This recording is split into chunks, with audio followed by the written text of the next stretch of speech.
नमस्कार. आज आपण पावट्याची आमटी बनवणार आहोत. तर 1 वाटी पावटे घेतलेले आहेत, स्वच्छ धुवून कढईमध्ये टाकून घ्यायचे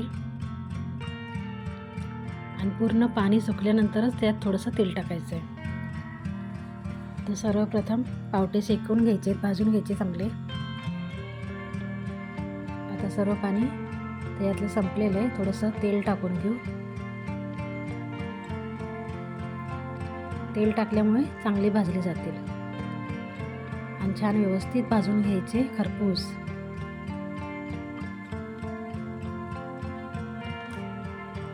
छान पावटे भाजत आले की आता गॅस बंद करायचा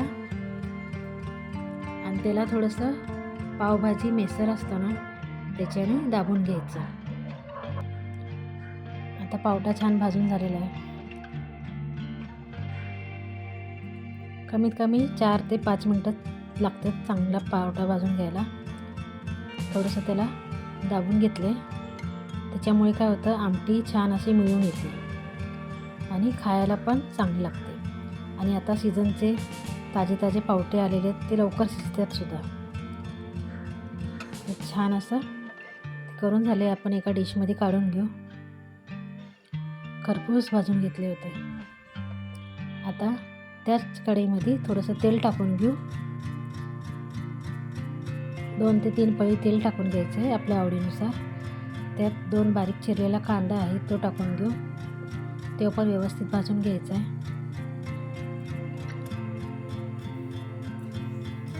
कांदा छान ब्राऊन होईपर्यंत भाजून घेणार आहे. आता त्याच्यात 1 चमचा लसूण चेचून घेतलेला तो टाकून घेऊ.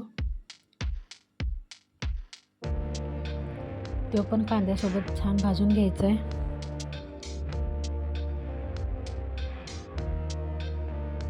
आता छान व्यवस्थित कांदा भाजून झाल्यानंतर थोडंसं आपण कांद्यात पाणी टाकणार आहे. कारण कांदा करपू नये आणि आपण जी मसाले टाकणार आहे ती व्यवस्थित भाजले गेले पाहिजेत ना, म्हणून. 1 चमचा आपण आलं, लसूण, मिरची आणि कोथिंबीरची पेस्ट टाकून घेतली. ती पण भाजून घेऊ व्यवस्थित. आता थोडंसं पाणी टाकून घ्यायचं आहे आणि पाणी टाकल्यानंतर आपले जेवढे सुके मसाले असतात ना, ते सर्व टाकून घ्यायचे. लाल तिखट, गरम मसाला, धना पावडर, जिरा पावडर, मीठ, जे रेग्युलर आपण यूज करतो ते सर्व मसाले टाकून घ्यायचे आणि छान तेल सुटेपर्यंत भाजून घ्यायचं. आता